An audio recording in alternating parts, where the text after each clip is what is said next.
Therefore,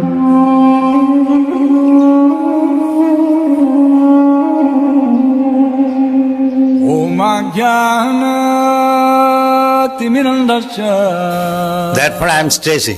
आज हम इस बात पे चर्चा करेंगे कि जो भगवान कृष्ण है ना, वो अपने भक्तों से बातें भी करते हैं।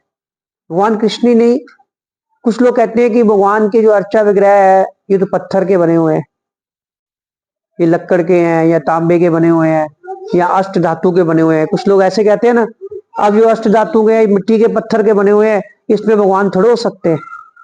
किसी ने जब भगवान अयोध्या में भगवान राम की जो प्रतिष्ठा की गई थी, कुछ लोग ऐसे लोग भी थे, कुछ लोग फेसबुक पे ऐसे आ रहा था कि अब मूर्ति में थोड़ा भगवान की प्रतिष्ठा हो सकती है, मूर्ति में थोड़ा भगवान हो सकते हैं, ये तो पत्थर की मूर्ति है। तो ऐसे ऐसी सोच जो है ना, वो जो मूर्ख लोग होते हैं या जो नास्तिक लोग होते हैं या जो असुर लोग होते हैं, वो ऐसी बातें करते हैं। तो मैं आपको एक ऐसी कथा बताऊं कि जिससे वाकई आपको पता चलेगा कि भगवान अपने अर्च विग्रह में होते हैं। मूर्ति शब्द नहीं कहते हम लोग, जो पत्थर की या लोहे की या तांबे की या काठ की या लकड़ी की जो हम लोग मूर्ति शब्द यूज करते हैं, उसको अर्च विग्रह कहते हैं। और उस कथा से आपको पता चलेगा कि जो अयोध्या में भगवान राम की जो प्रतिष्ठा हुई है, वो बिल्कुल परफेक्ट और बिल्कुल सही हुई है। कि भगवान जो है अपने अर्चा विग्रह में भगवान होते हैं, और इवन होते भी है, और भगवान अपने भक्तों से बातें भी करते हैं। और कई बार तो भगवान के जो अर्चा विग्रह है, भगवान अपने भक्त के लिए तो चल के एक जगह से दूसरी जगह भी चले जाते हैं। अर्च विग्रह में तो भगवान है ही है ना, वो अर्च विग्रह भी चल के एक स्थान से दूसरे स्थान पे चले जाते हैं। चैतन्य चरितमृत में महाप्रभु जब पुरी गए, तो वहां महाप्रभु को ये स्टोरी, ये कथा जो थी वो बताई गई। महाप्रभु ने ये कथा सुनी। पुरी के पास एक शहर है कटक, सुना नाम कटक? नहीं सुना? कटक एक शहर है पुरी के पास, पुरी उड़ीसा में है। तो एक बार की बात क्या है, काफी पुरानी समय की बात है कि एक ब्राह्मण सेठ था, और उस ब्राह्मण सेठ यात्रा कर रहा था वृंदावन की। वो ब्राह्मण सेठ वृंदावन जा रहा था, तो उसके साथ उसी गांव का एक दूसरा ब्राह्मण जो था, काफी यंग बॉय था, वो युवक था, वो भी जा रहा था। बाई चांस कोइंसिडेंटली दोनों इकट्ठे जा रहे थे। अब क्या था, रास्ता उस वक्त क्या होता था, गाड़ियां नहीं होती थी, उस वक्त लोगों को पैदल जाना पड़ता था, लोग पैदल चलते थे। अब पैदल चलने में, अब आपके घर, हमारे अर्बन स्टेट से आपके घर में आना हो, पैदल आना हो, कम से कम 2 घंटे लग जाएंगे, लग ही जाएंगे। तो अगर वृंदावन जाना हो तो महीने लग जाएंगे। तो वो दोनों ब्राह्मण ऐसे ही जा रहे थे। एक जो ब्राह्मण था, बड़ी उच्च जाति का ब्राह्मण था, काफी कुलीन ब्राह्मण था, काफी पढ़ा लिखा ब्राह्मण था, और काफी शिक्षित था, अमीर भी था। एक ब्राह्मण जो वृद्ध था, जो बूढ़ा था, वो काफी अमीर ब्राह्मण था। आज माता ही आगे आ जाओ। He was very rich person, वो पढ़ा लिखा भी था। जो दूसरा यंग लड़का था, है तो वो भी, ही वॉज ब्राह्मण बाय कास्ट, लेकिन वो इतना अमीर नहीं था, उसके पास धन नहीं था, उसका नाम नहीं था उनके परिवार का कोई, उनके पास कोई पैसा नहीं था। अब संसार में तो आजकल क्या देखते हैं, पैसा, नाम, जिसके पास धन है। अब आजकल नाम भी उसी का। आगे तो होता था, जो कोई लोग बड़े शिक्षित लोग होते थे या बड़े खानदानी लोग होते थे, उनके नाम होते थे। आजकल तो जिसके पास पैसा, उसी का ही नाम होता है। तो वो दोनों जा रहे थे, रास्ते में जो बुजुर्ग था, उसकी तबीयत खराब हो गई, उसकी सेहत खराब हो गई। अब जो यंग लड़का था, उसने सारे रास्ते उस वृद्ध व्यक्ति का बहुत ध्यान रखा, उसकी सेवा करता रहा, काफी उसकी सेवा की। फिर काफी समय के बाद दोनों वृंदावन पहुंच गए। वृंदावन पहुंचे तो वहां भी उसने उस वृद्ध व्यक्ति की, उस यंग जो ब्राह्मण था, उसने वृद्ध ब्राह्मण की बहुत सेवा की। सेवा की। अब जो वृद्ध ब्राह्मण था वो ऋणी हो गया था उसकी सेवा से। उसने कहा कि मैंने इसका किसी न किसी तरह ऋण उतारना है। तो वो उससे प्रसन्न भी था। तो उसने कहा कि मैं तुम्हें अपनी कन्या दान में देता हूं। कहने का मतलब मैं अपनी कन्या की शादी तुमसे करूंगा। तो उस यंग ब्राह्मण ने कहा कि देखिए सर, मैं तो बहुत गरीब परिवार से हूं और हमारे पास तो कोई पैसा भी नहीं है, कोई घर भी, इतना अच्छा घर भी नहीं है, और मैं तो पढ़ा लिखा भी नहीं हूं, और मैं आपकी कन्या के योग्य नहीं हूं। तो कृपा आप ये मुझे ऐसा मुझे वचन मत दीजिए कि मैं अपनी बेटी की शादी तुमसे करूंगा। लेकिन वो वृद्ध व्यक्ति माना नहीं है। उसने कहा कि नहीं नहीं, मैंने अपनी बेटी की शादी तुमसे ही करनी है। उसने बड़ी जिद की, उस वृद्ध व्यक्ति ने, उस बूढ़े व्यक्ति ने काफी जिद की कि नहीं, मैं अपनी बेटी की शादी तुमसे करूंगा।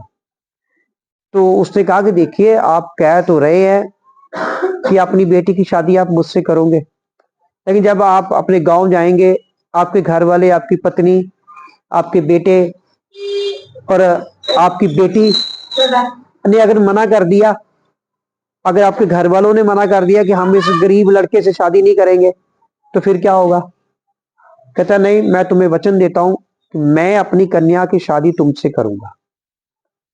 कहते फिर ऐसा है कि अगर आप की जिद है कि आपने अपनी कन्या की शादी मुझसे करनी है, तो फिर आप ना, भगवान गोपाल जी है ना, गोपाल कहते हैं ना कृष्ण भगवान को, कि गोपाल जी के सामने आपने ये बात कहो, उनको साक्षी मानकर ये बात कहो, क्योंकि फिर आप पीछे नहीं हट सकते। अगर आप वाकई अपनी बेटी की शादी मुझसे करना चाहते हो, तो फिर गोपाल जी के सामने उनको साक्षी बनाकर आप ये बात मुझसे कहो। तो उस वृद्ध व्यक्ति ने गोपाल जी के अर्चा विग्रह के सामने, जिसे हम लोग मूर्ति कहते हैं, वो गोपाल जी की मूर्ति के सामने खड़े हो गए दोनों जाने। तो उसने गोपाल जी की मूर्ति के सामने खड़े होकर वचन दिया कि गोपाल जी, मैं अपनी कन्या का जो दान कर रहा हूं, इस लड़के को कर रहा हूं, मैं अपनी कन्या दान इस लड़के को कर रहा हूं। तो उसने कहा कि अब देख लो, आपने भगवान को साक्षी मानकर, भगवान को साक्षी समझते हो, साक्षी का मतलब जिनकी गवाही, भगवान की गवाही दी है, भगवान के सामने आप भगवान को गवाह बनाकर ये मुझे अपनी बेटी दे रहे हो। उसने कहा बिल्कुल, मैं कहते भगवान को साक्षी मानकर ये कहता हूं, मैं अपनी कन्या दान तुम्हें कर रहा हूं। उसने कहा ठीक है। बात बीत गई। अब वापस आना था, दोनों रास्ते में वापस भी आए। वो लड़का उसी प्रकार ही उस बूढ़े ब्राह्मण की सेवा करता रहा, करता रहा, करता रहा। तो क्या हुआ, दोनों अपने अपने गांव पहुंच गए। गांव पहुंच गए, बूढ़ा ब्राह्मण अपने काम में बिजी हो गया, वो लड़का भी अपने काम में बिजी हो गया। उनको याद भूल गया कि हमने क्या वहां पे फैसला किया था। अब कुछ समय बाद उस लड़के को याद आ गया कि भी इस बूढ़े ब्राह्मण ने, ये बूढ़ा ब्राह्मण सेठ था वहां का, उस गांव का बड़ा अमीर व्यक्ति था, कि इसने मुझे अपनी कन्या दान में दी है। कहता क्यों ना, चलो मैं उसे याद करवा के आऊं। वो उसे याद दिलाने के लिए चला गया। वहां पे गया, उनके घर घर गया तो उसने कहा कि मैं अपनी कन्या, आपने मुझे कहा था कि अपनी बेटी की शादी आप मुझसे करोगे, तो मैं अब उसी सिलसिले में आपके पास आया हूं। उसने कहा कोई बात नहीं, मैं अपने परिवार वालों से बात करता हूं, तुम कल आ जाना। अब सेठ ने, उस ब्राह्मण सेठ ने बात की अपने वाइफ से। उसकी वाइफ ने कहा तुम्हारा दिमाग खराब हो गया कि तुम अपनी इतनी सुशील और सुंदर पढ़ी लिखी लड़की की शादी उस गवार लड़के से कर रहे हो। कहते ये नहीं हो सकता, इट इज नॉट पॉसिबल, ये पॉसिबल ही नहीं है। उसने कहा कि मैंने तो वचन दे दिया, मैंने तो वचन दिया। वो मानी ही नहीं उसकी वाइफ। जब ये बात उसके बेटों को पता चली, उसके बेटे भी अड़ गए। कहते तुम्हारा पापा, ये आपने क्या किया, ऐसे कैसे हो सकता है? कहाँ हम लोग, कहाँ वो, चाहे वो भी ब्राह्मण हमारी जाति का ही है, लेकिन उसके पास ना पैसा है, ना धन है, ना दौलत है, ना वो पढ़ा लिखा है, ना उसने कोई शिक्षा ग्रहण की है, अनपढ़ वो व्यक्ति है, ना उनके पास कोई घर है, ना कोई ठिकाना है। हम अपनी बेटी उस टूटे से घर में भेजेंगे? उसके भाई भी नहीं माने, मतलब उसके बेटे भी नहीं माने, लड़की के भाई नहीं माने। अब पंचायत इकट्ठी हो गई, उसके भाई भी आ गए बूढ़े व्यक्ति के, लड़की के चाचे ताए आगे सारे, वो कहते तेरा दिमाग खराब हो गया, नहीं ये नहीं हो सकता। वो कहते, वो लड़का आ गया अगले दिन, लड़का आ गया, लड़के ने आके पूछा भी हाँ भी आपने क्या सोचा फिर? उन्होंने कहा कि देखो भाई, उन्होंने पहले से सिखा दिया था बेटों ने, चाचों तायों ने, कि आपने यही कहना कि मुझे तो याद ही नहीं है कि मैंने कोई वचन दिया था, मुझे तो कुछ भी याद नहीं है। उन्होंने उस बूढ़े व्यक्ति को, बूढ़े ब्राह्मण को ये सिखा दिया। वो बूढ़े ब्राह्मण से पूछा, वो फिर उसने यही शब्द कहे कि मुझे तो बेटे कुछ याद ही नहीं है, क्या कहा था मुझे उस वक्त। उसने कहा ऐसा करें, हम पंचायत में चलते हैं। वो पंचायत में ले गए, सारे इकट्ठे हो गए पंचायत में। पंचायत में जब इकट्ठे हुए तो उसने पंचायत के सामने अपना ये केस रख दिया कि इस ब्राह्मण ने अपनी बेटी का हाथ मुझे देने का फैसला किया था। तो वो ब्राह्मण कहता कि मुझे तो याद नहीं है, लेकिन ब्राह्मण अच्छा था। ब्राह्मण ने कहा कि अगर तू कहता है कि मैंने तुम्हें वचन दिया था, इसका कोई ना कोई गवाह तो होगा ही, कोई इसका साक्षी तो होगा जिसके सामने मैंने कहा था। अब ब्राह्मण चाहता था अपनी कन्या उसको देना, उसे उसको याद दिलाने के लिए वो कहते हाँ गोपाल जी है साक्षी, गोपाल जी के सामने आपने वचन दिया था। तो जो लड़के थे ना बड़े चुस्त थे, उसने कहा गोपाल जी कहाँ आने वाले यहाँ। उन्होंने सोचा, उसने कहा ठीक है, अगर तू चाहता है कि हम अपनी बहन की शादी तुमसे कर दे, तो जो तुम्हारी गोपाल जी की मूर्ति है ना, उसे कहो कि यहाँ आके वो गवाही दे कि मेरे सामने इस ब्राह्मण ने अपनी कन्या का दान तुमको दिया था, अपनी कन्या दान की थी तुम्हें। तो सभी पंचायत ने कहा भी हाँ तू ऐसा कर सकता है। अगर वो गोपाल मूर्ति, जो गोपाल की मूर्ति है, अगर वो यहाँ आकर गवाही दे दे कि हाँ भाई इस ब्राह्मण ने वाकई अपनी कन्या दान तुम्हें की है वहां पे, तो हम तुम्हारी शादी उस कन्या से करवा देंगे। उसने कहा इसमें तो कोई बड़ी बात ही नहीं है, गोपाल जी आ जाएंगे। अब मूर्ति कैसे आ सकती है, इट्स वेरी इम्पॉसिबल। वो वृंदावन चला गया। अब वृंदावन जाने को भी महीने लगते हैं पैदल जाना, क्योंकि वो विद्यानगर का रहने वाला था। क्योंकि जो ब्राह्मण का गांव था विद्यानगर गांव था, वो तेलंगाना स्टेट जो है ना साउथ में, आजकल तेलंगाना है, पहले वो हैदराबाद के पास ही, हैदराबाद तेलंगाना में ही है ना। तो वो तेलंगाना में विद्यानगर एक शहर था, वहां रहते थे दोनों जाने, उसी गांव के रहने वाले थे। तो अब वहां से वो चल पड़ा, वृंदावन तो बहुत दूर था, वहां पे चला गया, पहुंच गया उसी मंदिर में, गोपाल जी की मूर्ति के सामने चला गया। उसने गोपाल जी से जब कहा, गोपाल जी बोल पड़े। हाँ कहते, गोपाल जी कहते हाँ कि उस ब्राह्मण ने, बूढ़े ब्राह्मण ने मेरे सामने मुझे साक्षी बनाकर ये बात कही थी कि मैं अपनी कन्या दान कर रहा हूं तुम्हें। तो कहता फिर आप मेरे साथ चलो, मेरे बात जाके कहो उनको। कहते कोई मूर्ति भी चल सकती है। गोपाल जी ने कहा कि कभी कोई मूर्ति भी चल सकती है यार, तुम वैसे मैं कैसे जा सकता हूँ। कहते ऐसा करो, तू वहां जाके ना मेरा स्मरण करना, तू चला जा, तू पंचायत में जब जाएगा ना तो मेरा स्मरण करना, तो मैं वहां प्रकट हो जाऊंगा। अब भगवान कह रहे हैं तो भगवान तो प्रकट होंगे ही होंगे। कहते मैं वहां पे जाके प्रकट हो जाऊंगा। वो कहते ठीक है, पर कहते नहीं नहीं, कहता नहीं नहीं, कहते ऐसा नहीं बात बनेगी। कहते वो मानेंगे नहीं, उन्होंने मानना ही नहीं है, वो तो मूर्ति की बात मानेंगे, आपकी बात नहीं मानेंगे, आप प्रकट भी हो जाएंगे। कहते मैं तो जा नहीं सकता। कहते क्यों नहीं जा सकते आप? कहते अगर आप मेरे साथ बातें कर सकते हो, अगर मूर्ति मेरे साथ बातें कर सकती है, तो क्या मूर्ति जा नहीं सकती? भगवान फंस गए और कहते अच्छा भाई जाना ही पड़ेगा। भगवान कहते ठीक है। भगवान कहते एक बात याद रखना कि मैं तेरे पीछे पीछे चलूंगा, तू आगे आगे चलेगा, रास्ता दिखाएगा मुझे, मैं तेरे पीछे पीछे आऊंगा। हाँ मेरे पाँव में नूपुर बांधे होंगे, नूपुर को क्या कहते हैं पंजाबी में? पाँव में पायल, हाँ हिंदी में पायल, घुंघरू वाली पायल।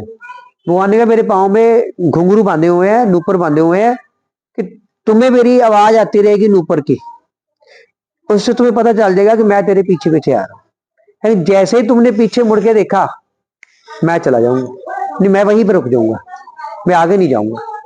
भगवान ने कहा अगर तुमने पीछे मुड़कर देखा तो मैं वहीं रुक जाऊंगा, मैं आगे नहीं जाऊंगा। फिर कहते ठीक है, चल पड़े। वृंदावन से भगवान चल पड़े विद्यानगर के लिए, काफी दूर रास्ता था। अब सारे रास्ते वो पीछे पीछे भगवान की नूपुर की आवाज आती थी, वो सुनता रहा। अब धीरे धीरे वो गांव के बिल्कुल पास पहुंच गया, विद्यानगर के पास। विद्यानगर के पास जब पहुंच गया, उसने कहा भी अब तो पहुंच गए हम लोग यहाँ पे, अब तो कोई डर वाली बात नहीं है। अब अगर मैं पीछे मुड़ के देख भी लूंगा तो भगवान यहाँ तक तो आ ही गए हैं, तो गांव वाले जो आएंगे वो देख लेंगे वो भगवान यहाँ पे आए हैं, भगवान अपनी गवाही दे देंगे। उसने पीछे मुड़ के देखा, वाकई भगवान थे, गोपाल भगवान की मूर्ति वहां पे पीछे थी, इतनी बड़ी मूर्ति। तो उसने कहा भगवान चलो अब। भगवान कहते अब तो मैं नहीं जाऊंगा आगे, मैंने तुम्हें पहले ही कहा था कि जैसे तुमने पीछे मुड़ के देखा तो मैं वहीं रुक जाऊंगा। उसने कहा ठीक है, अब यहाँ तक तो आएंगे भगवान, गांव वालों को यहाँ ले आता हूँ। तो वो चला गया अंदर, गांव में चला गया।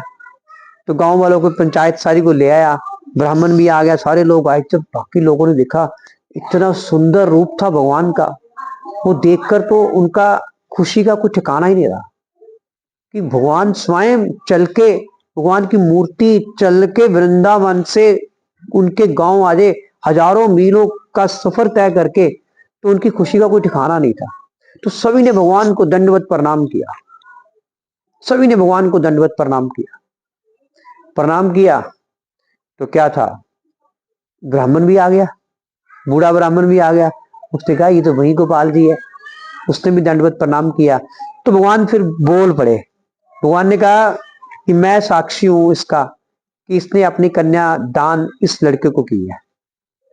तो फिर भगवान जब साक्षी बने तो फिर लोगों को, पंचायत को उस कन्या का विवाह उस लड़के से, ब्राह्मण लड़के से करना पड़ा। तो इसीलिए भगवान का नाम पड़ गया साक्षी गोपाल। अब जब ये बात फैल गई, विद्यानगर का जो राजा थे उन तक पहुंची, वो भी आ गए वहां पे, वो भी आ गए। तो उन्होंने कहा वाकई यार भगवान यहाँ पे आए हैं। उसने कहा क्यों ना फिर भगवान का मंदिर बनाया जाए। उसने अपने धन पैसे से भगवान का मंदिर बना दिया।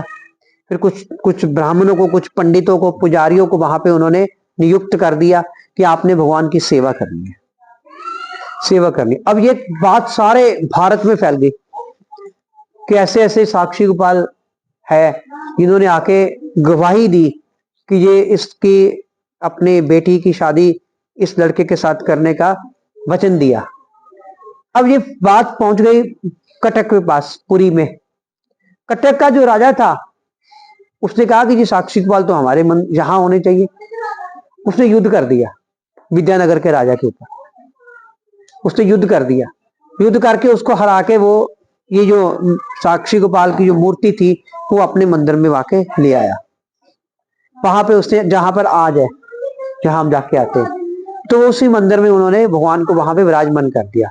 अब वो जो राजा युद्ध करके लेके आया था वो भी बड़ा भक्त था भगवान का, युद्ध तो किया उसने लेकिन भक्त बहुत था भगवान का। उसकी पत्नी बड़ी भक्त थी। उसकी पत्नी के पास ना एक ना नाक में डालने वाले क्या होते हैं, क्या कहते हैं उसको, कोका कह लो, नथुनी कह लो, नथुनी कह लो। उसके पास बड़ी अच्छी एक नथुनी थी। उसने इच्छा की कि काश मेरे भगवान के यहाँ छेक होता ना, फिर वो नथुनी उनके नाक में डाल देती। उसकी बड़ी इच्छा थी। अब भगवान तो अपने भक्त की इच्छा पूरी करते हैं ना। तो भगवान उसके स्वप्न में आए। भगवान ने कहा मेरी माता यशोदा ने ना बचपन में ही मेरे नाक में ना छेक किया हुआ है, मेरे बचपन से मेरे नाक में छेक है, चिंता मत कर तू। तो सुबह उसने अपने पति को बताया, राजा को बताया कि ऐसे ऐसे मुझे स्वप्न आया भगवान का। तो स्वप्न में भगवान ने कहा कि मुझे मेरी नाक में ऐसे छेद है। तो वो कहते चलो फिर नथुनी डाल के आते हैं। तो उन्होंने फिर भगवान के ऐसे नथुनी डाली, अभी भी डाली हुई है भगवान के, उस मूर्ति के छेक है नाक में, अभी भी उन्होंने वो डाली हुई है। तो ये कथा आपको सुनाने का मेरा मतलब क्या है, ये सुनाने का मतलब यही है, इसके पीछे क्या रहस्य है कि भगवान अपनी मूर्ति में प्राण प्रतिष्ठित होते हैं। इसीलिए राम मंदिर में, राम जन्मभूमि में भगवान राम की प्राण प्रतिष्ठा की गई। तो ये बिल्कुल सही है, भगवान अपने अर्चा विग्रह में विराजमान होते हैं। और कलयुग में भगवान अपने अर्चा विग्रह के माध्यम से ही अपने भक्तों से बातें करते हैं। अर्चा विग्रह के माध्यम से भगवान अपने भक्तों से सेवाएं लेते हैं।